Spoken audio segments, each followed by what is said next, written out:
Well, I've always thought the Easter story is a little strange. Jesus himself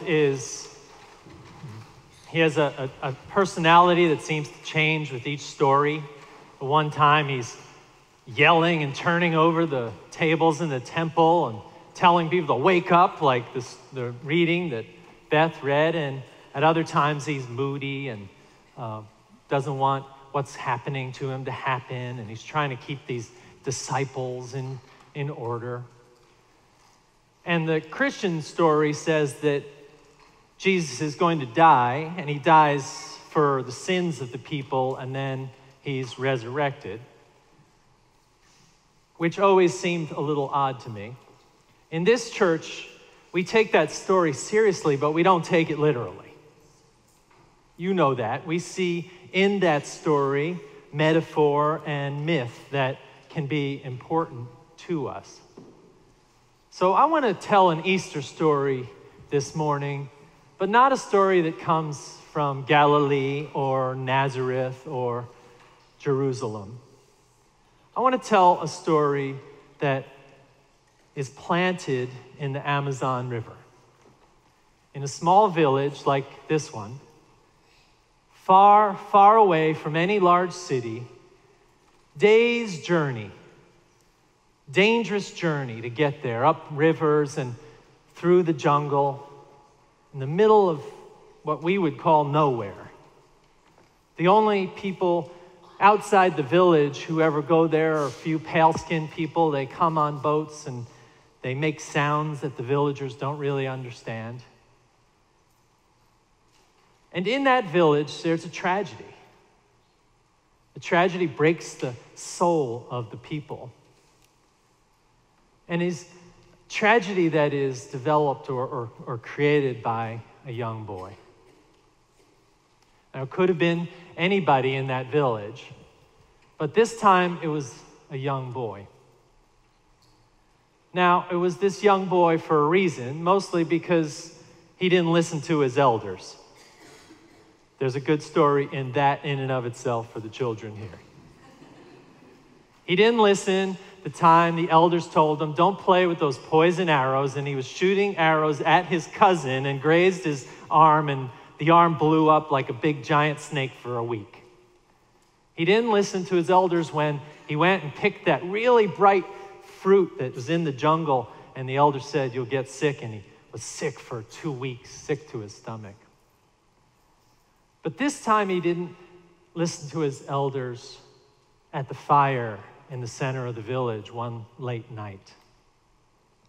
That night, everyone had gone to bed, and there were 2 people left, a young boy and an elder. And the elder said, don't play with this fire, and went to bed. The boy couldn't resist. He was seeing if he would burn his feet if he touched the coals, or if he could roll them over, what would happen. And he was mesmerized by how the coals changed color and looked almost alive to him. And then he went and he got a log, a hollowed out log, and he filled it with the coals to take with him to bed. And he went to his grandmother's hut and he laid down and he watched the coals. He watched how they turned gray and red. They looked like snakes and birds that he saw in the jungle. And of course he fell asleep, mesmerized by the fire like we are often mesmerized by fire. When he woke up, he was in the middle of a fire in the hut. And he tumbled out the door and he got out just before the roof caved in. And he was standing outside this burning hut, yelling and screaming. And the men of the village came and they dug a trench around the hut so that all the other huts wouldn't burn down. And everyone started to cry because they knew that lives had been lost in that fire. They knew that tragedy was upon the village. And the boy got taken by his father and put in his father's hut, and he huddled up there waiting to see what would happen, and he could hear the sobs and the cries of the people in the village. And the next morning, the council came and they surveyed the damage, and they found that 3 people had died, including the eldest woman in the village, who was the doctor. And now they would have to rely on the apprentice, a young woman who didn't know enough but would get them by in times of trouble. And the council had to deliberate what to do with the boy. And 2 days went on as the council asked themselves, what should we do with this young boy who's created this tragedy, who's cracked a hole in our community and the soul of who we are, who's taken life and property. And the boy was scared. He didn't know what would happen. And after 2 days, his father came and picked him up and brought him to the center of the village and placed him down, and the elders came around him. And they said, we know what we must do now. Of course, the boy thought they were going to beat him or maybe even kill him. The elders surrounded him and they said, we have an ancient custom in this village that when someone thoroughly breaks a crack in our soul, in the village's soul, we place the offender in the center of the village. And everyone who passes by must stop, sit next to the offender and look them in the eye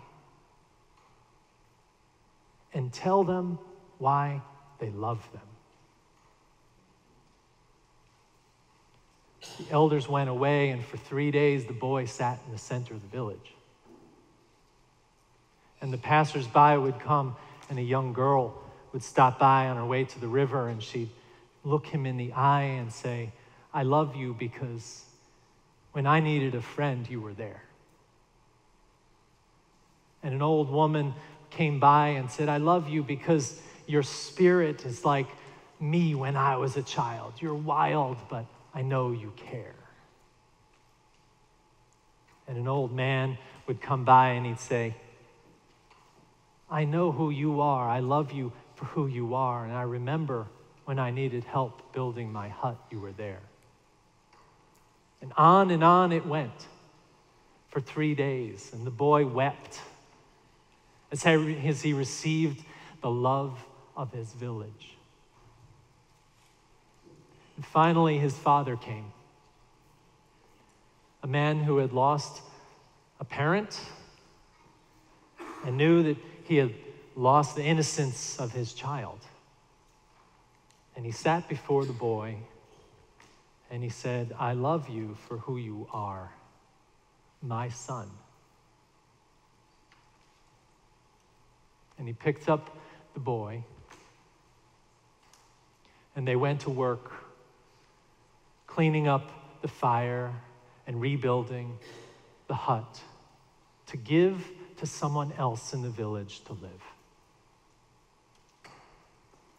And in this process, the village felt a restoration.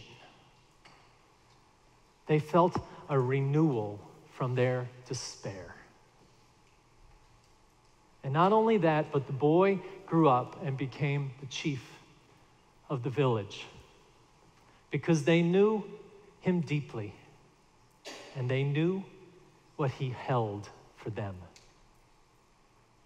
And the promise he made when he became the chief of the village was to always keep a seat in the center of the village where anyone could come and talk to him about a struggle they had or a need. And where the next time someone offended and broke the soul of the village, they would be placed there to receive the love of everyone. And the boy grew up to be the chief, and his family grew around him, and he became the elder, the one who spoke for love. This practice was recorded by an anthropologist who was amazed by the grace that was exhibited in that village. In his writings, he made an interesting aside. He said, "I hope when the missionaries get here, they don't change this." Knowing they would bring the religion, Christianity, but maybe not the heart. You see, I have one message for you today, and that is that resurrection is not something that happened 2,000 years ago to a man named Jesus. It happens when we rise above vengeance, when we are changed to be our best selves, when we give and receive grace, the kind that turns despair into hope. It happened to a village deep in the Amazon and to a boy who made a fatal mistake, and it can happen to us. Resurrection is not the dead coming back to life, it's the living becoming who we should be.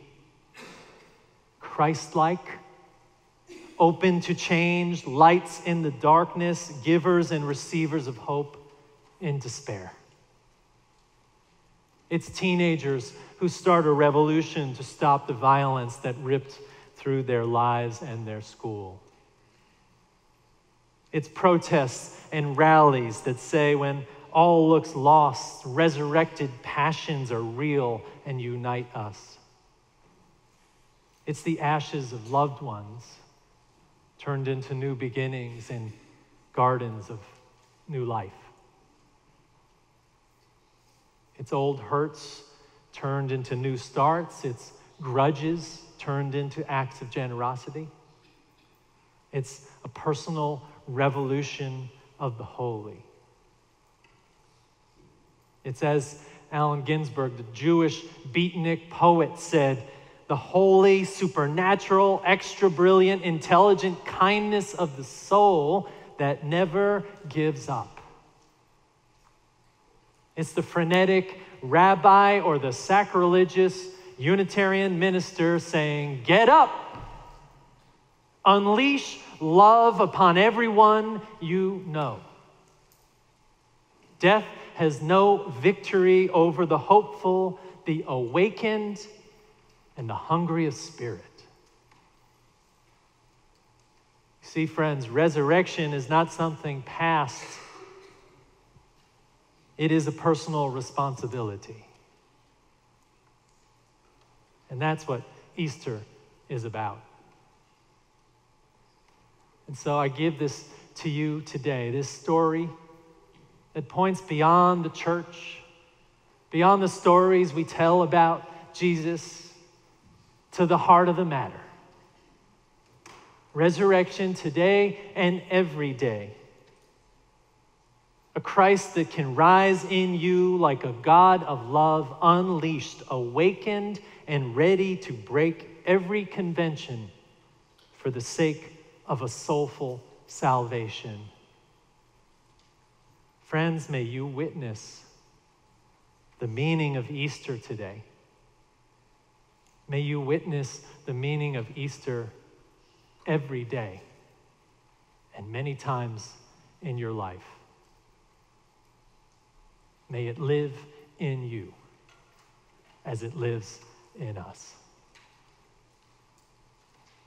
Amen and amen.